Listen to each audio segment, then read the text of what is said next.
Welcome back to Scary Bear Attacks. Today's episode takes us to rugged and scenic Indian, Alaska, just south of the state's largest city of Anchorage. The steep mountains of the Chugach Range jut nearly straight out of the ground, it seems.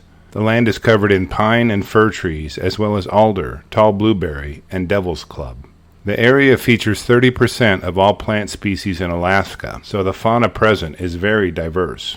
White Dall sheep and mountain goats can be seen on the tops of the mountains from downtown Anchorage, as nature has a way of pushing into civilization here.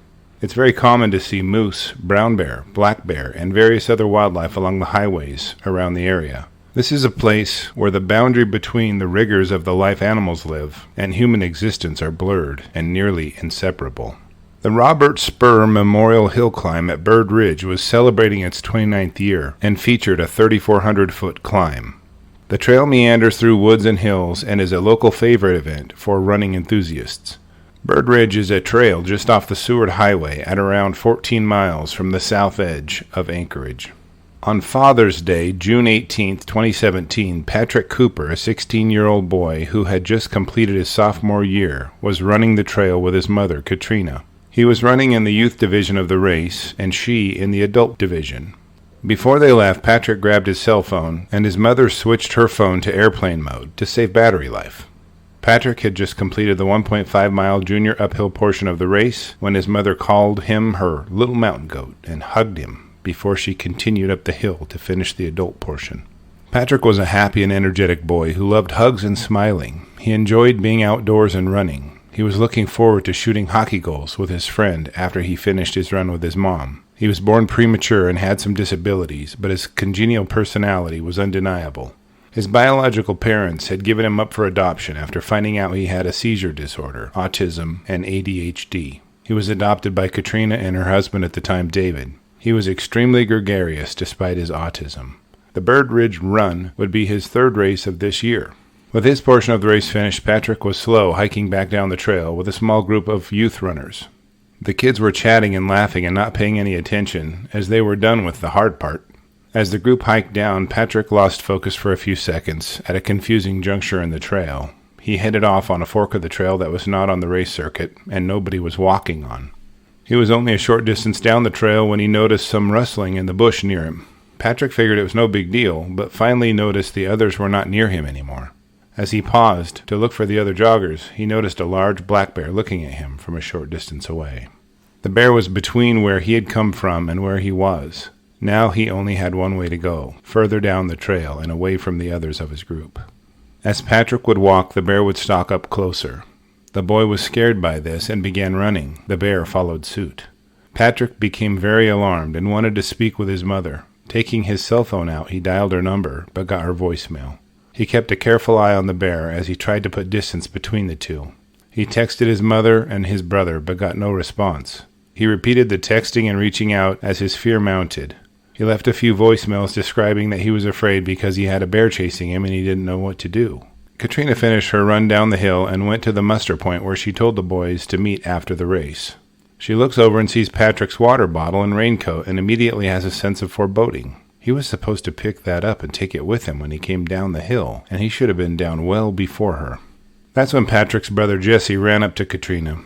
He had just retrieved his phone from his backpack and noticed several messages from Patrick, indicating that a bear was chasing him. Suddenly a fog of family, friends, and volunteers started dashing up the mountain while Patrick's brother Jason went down the hill to find more help. Jesse managed to frantically dial Patrick's phone number, and he answered. He was terrified and asked his brother what to do. Men in the crowd surrounding Jesse and overhearing the conversation offered advice on how to stand up to the bear and intimidate it. They called 911 and tried to triangulate Patrick's location, but the cell coverage was too intermittent to accurately do so. The call dropped and Patrick could not be reached again. The search party didn't know precisely where he was, so they fanned out and scoured as much area as they could. The last person to see him indicated where it was that Patrick veered off the trail. John Weddleton had branched off from the main part of the search party when he heard a noise above him on the trail. Suddenly, a large black bear came toward him to about 10 feet away. John looked over and saw Patrick lying on the ground, bitten and motionless. Armed park rangers soon arrived at Patrick's location and confronted the bear. It was guarding Patrick's body. The rangers used shotgun slugs and shot the bear in the face. The big bear disappeared into the surrounding brush, leaving a blood trail. The rangers reclaimed Patrick's body from the bear and flew his remains out by helicopter. Patrick's friends miss him dearly, and his mother still folds his clothes. Authorities note this attack as a predatory attack. Alaska state biologists returned to the area and used planes and helicopters to shoot 4 bears. They feared the bears might run off if they used tranquilizer darts and they would lose them. One of the bears they shot, a 250-pound male, had been shot by a shotgun slug in the face. They were confident they killed the bear that killed Patrick. Welcome back to Scary Bear Attacks. Today's episode takes us to the nearly impenetrable hardwood forests of the Algonquin Provincial Park in Ontario, Canada. The landscape here was shaped by untold eons of glacial activity, leaving behind rolling landscapes, small cliffs, and rich soils. Beavers bob along the lakes and ponds as they chew branches to build their lodges. The dense forests of sugar maple, hemlock, and yellow birch hide moose and white-tailed deer, and the common predators of the area are wolves and black bear. It is in this setting that today's episode takes place. In May 1978, 18-year-old Richard Rindrus and his 16-year-old brother, William, invited 12-year-old George Hafkany and his 14-year-old brother Mark out for a great day on the lake, fishing at Radiant Lake. The early summer sun bounced off the ripples, confirming its name. The boys spent the morning running up and down the lake shore, casting their bait into promising fishing holes and laughing together. Their campfire kept them warm as the summer sun heated the day and lit up the beautiful green foliage surrounding them. The fish were hungry and big, and the boys ran their stringer through the gills of each of the fish they caught, then ran off to catch the next one. As the day wore on and the afternoon faded, there was a very subtle shift in the shadows. From the dense brush, a large black bear watched the young men laugh and holler while they fished. Being an amazing ambush predator well camouflaged for stalking the dark shadows of thick forests, the bear no doubt analyzed every approach alley to sneak upon the boys, and still remained concealed. The boys had spread out a bit as the evening approached, and George was hidden around a bend in the shoreline. The visual contact the boys had maintained all day had relaxed a bit, and the fun had reduced their watchfulness. George quietly readied his hook for another cast into the clear, cold waters, but was unaware that he had become the object of a hungry visitor's fascination. As George cast his bait, then waited impatiently for a bite, the large black bear slipped silently through the growing shadows to within a few yards of him. The leaves on the forest floor were several months old and had decomposed through a freezing winter which robbed them of their crunch and rustling. The bear's approach was virtually silent to the unaware young fisherman. In a blinding ambush from behind the boy, the bear quickly broke his neck and ended his life in terror. With George's death, his stretch of the shore was eerily silent. Mark and William were a little ways away, but started to grow concerned when they hadn't heard from George for a while. The 2 boys began calling his name, but received no answer. It seemed possible he was a little farther away than they thought, so they continued to yell, louder this time. After an extended bout of yelling and hollering, the boys decided to investigate George's whereabouts. They made their way along the shoreline for a while, but couldn't find a trace of George. Unbeknownst to the young men, the bear undoubtedly heard their voices and listened as they approached George's body, now being claimed as its food. The bear slipped into the shadows toward the boys to intercept them while they were unaware. George's brother Mark began walking a worn trail away from the shoreline to investigate in an attempt to find any sign of his brother. As he delved deeper into the forest, the light faded and bushes closed in around the trail. The bear ambushed him quickly in a similar way it did George and broke his neck. His death was quick and merciful. The bear now had 2 dead bodies from which to feed, but the horror wasn't over yet. William was only a few dozen yards away and heard the commotion of the attack on Mark. It's apparent he wasn't alarmed at the noise, as it didn't sound like a prolonged struggle. As William crept closer, the bear circled through the underbrush for concealment. It emerged quickly and broke William's neck in the same fashion as it had Mark's. William now lay dead near his friends and fellow fishermen. With 3 young men dead and hidden by the thick vegetation, the bear had more than enough to eat, but hadn't set upon them to consume them yet. Back near the shoreline, Richard was puzzled by the silence that had now overtaken the laughter and clatter the young boys had made. He was concerned as they seemed to disappear one by one, with no clues left as to where they'd gone. Richard started to look around and yell for the youngsters, but received no answers to his calls. He searched the shoreline along the lake, but could see no fishing poles, no one standing or waiting in the shallows. He started to grow uneasy at the other boys' absence and briefly searched for them near the woodline. Something wasn't right about this situation, and he couldn't figure out what it was. Once his solitude set in, he decided he would go get help to find the 3 boys and hastily departed to get it. He contacted local authorities and told them of the 3 missing boys. He recalled how he could see or hear them nearly all day, but that they suddenly, one by one, disappeared. They agreed to go to the lake and help him find them. As the search party arrived at the lake, the men spread out and began searching the area. They could see the fishing tackle and poles laying here and there amongst the bushes, as well as a few footprints, but the boys were nowhere to be found. After searching for a short time, the search party discovered the bodies of George and Mark Hafkeny, as well as William Rindress. The boys had all died in similar fashion, a quick bite or blow to the neck. Their bodies hadn't been consumed yet, but their wounds were clearly intended to kill. In the brush a few yards away from the bodies, a large black bear stood guard.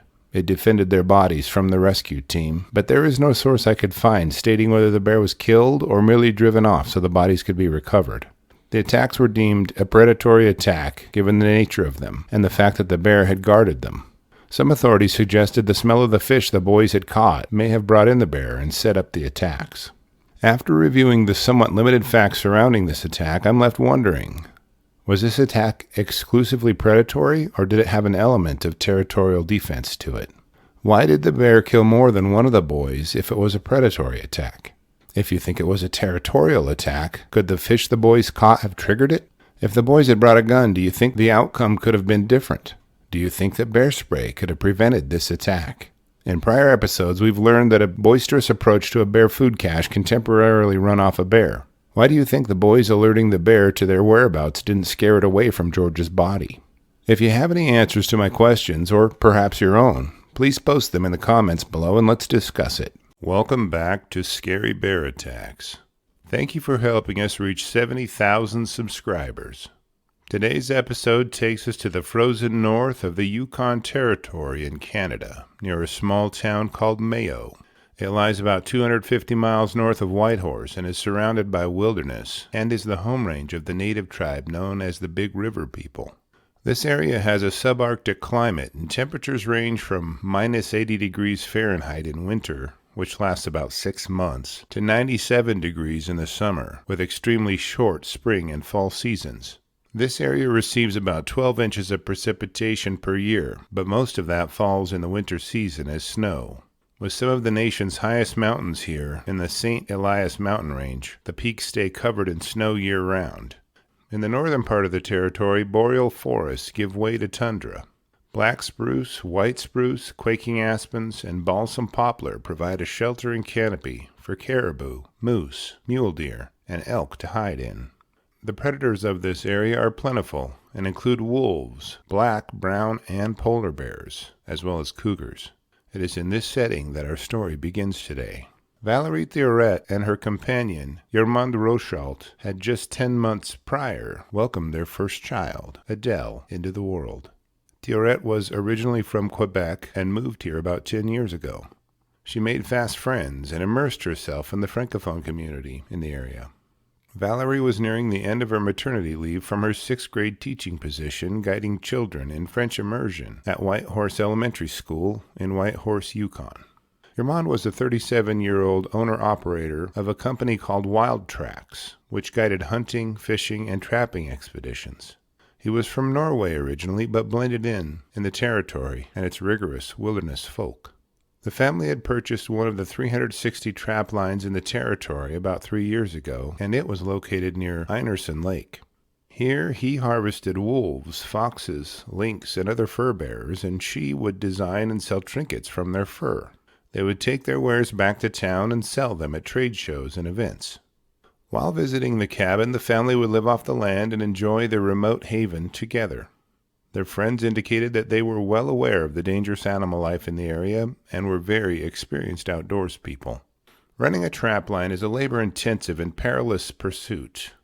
Yermont would frequently have to leave Valerie and their daughter at the cabin, while he ventured on foot or snowmobile along their trap line to harvest animals caught in them, then reset the traps to continue to catch more. This way of life was so important to them that they'd been discussing doing it full-time and year-round. Their friends described them as having the time of their lives, doing what they loved to do together. Given their experience, they knew they had to keep things clean around their cabin. They didn't leave food scraps or waste around to attract unwanted visitors. However, in their shed they stored organs and entrails from animals to use in their trap lines as bait. They never had a problem with animals invading it, though, as it would be used up as winter passed.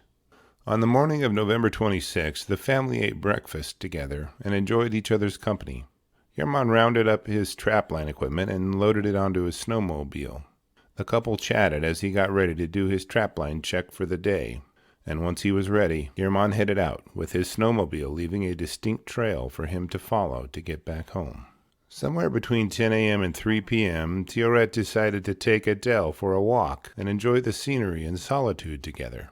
She bundled the baby up, as well as herself, and placed the baby into the backpack carrier for the trip. The ladies walked along the snowmobile tracks away from the cabin. They were approaching a low-growing spruce tree when they saw something move underneath its dense boughs. While Yermont was traveling the several-mile-long trapline route, a large grizzly bear was searching for food. Normally this time of year bears are hibernating, but this one has had a tough year and didn't pack on enough fat during the summer to make it through hibernation. He's emaciated and is wasted away to just over 300 pounds, but his ideal weight would have been around 600 pounds this time of year. As the bear searched the empty forest for food, its prospects were bleak. It wandered near the lake to an outfitter's camp, then in the general direction of the cabin, about 1.2 kilometers away. It eventually came across Yermont's snowmobile tracks and followed them for a considerable distance, then wandered off them again toward the creek. For some reason, the bear was drawn back to the snowmobile tracks and a direct path toward the cabin. The bear tracks left in the snow showed a transition in pace. They initially were careless and meandering as the bear dragged its feet with a shuffling gait. It then transitioned into a much more carefully placed gait, as if it was sneaking up on something. The bear was no longer shuffling its feet through the snow, rather, it was picking its paws up and carefully placing them. As the bear approached Theoret and Adele, it must have seen them before they saw it. Its tracks dashed off the side of the path about 2 meters and discreetly underneath the spruce tree. At around 2:30 p.m., Yermont was on his way back toward the cabin when he noticed a foreboding sign in his snowmobile tracks from the morning. He slowed his snowmobile down and carefully observed the tracks of a large brown bear. As he followed the trail, the tracks continued and then veered off, only to return a few hundred meters down the trail. He was far from the cabin and his family at this point, and his concern began to grow into fear. When Yermont arrived, he jumped off his snowmobile and quickly walked toward the cabin, with his 7mm Magnum Remington rifle in his hand. He opened the door and glanced around the small interior. The ladies were not there. He decided to go check to see if they were in the sauna adjacent to the cabin. The ladies were not there either. Something seemed amiss about this situation. He decided to follow their tracks in the snow as they left the cabin along his snowmobile trail. About 240 meters from the cabin, Yermont's head snapped up. A deep growl rumbled from the spruce trees in front of him. Suddenly a gaunt but large-framed bear exploded from the brush. Yermont raised his rifle to his shoulder and fired, but the bear continued to bound toward him. He fired 2 more times in quick succession, and still the bear continued to advance the distance. He fired 1 more time, and the bear piled up on the ground, dead, just 2 meters from him. After collecting himself, Yermont began to examine the bear. As he approached it, he noticed Theoret. He had found Theoret's body. The bear had fallen very near her corpse. His mind turned to Adele. He began walking around, trying to find a clue as to where she was. He found her remains a short distance away. Both his mate and his child were killed by the bear. Yermont bottled his emotions and retrieved a tarp from the cabin. He carefully placed the tarp over the ladies' bodies and activated an emergency beacon to notify the Royal Canadian Mounted Police.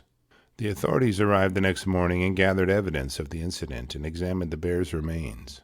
The analysis of the bear's remains revealed it to be an 18-year-old male. It was in terrible shape, emaciated, and had a large wound in its gut. It had almost no detectable body fat. The wound in its gut had partially healed and was more serious at a prior point. The wound was believed to have happened only a few weeks before the attack. The authorities were uncertain what would cause the bear to be in such poor condition, as it was in the prime years of its life. The necropsy of the bear also revealed that it had begun eating items not normally in its diet. They found the quills of a porcupine embedded in its digestive tract. After compiling all of the information from the bear tracks and the attack, authorities believed the bear ambushed the ladies from a very close proximity, which gave them no chance to escape. They noted the danger of bears, even when they should be hibernating. Valerie's friend described her as a ray of sunshine in the community. They commented on how Adele was a miniature copy of her, right down to her habit of smiling all the time. Her friends lamented their absence, noting she had touched a lot of people. Chief Conservation Officer Gordon Hitchcock stated that the bear attack on Theoret and Adele was a tragic chance occurrence. He indicated that humans don't fit the prey profile for bears, and that they don't seek humans as prey. He finished by stating that predatory bear attacks on humans are very rare. The hibernation period for brown bears usually lasts from November through late spring. There have been 3 fatal brown bear attacks in Yukon Territory since 1996. Brown bears are estimated to be between 6,000 and 7,000 in population, while black bear populations are estimated to be 10,000, and polar bear populations are estimated to be 1,500 in the territory. Each year, an average of 76 grizzly bears are harvested and just under 200 black bears from the Yukon Territory.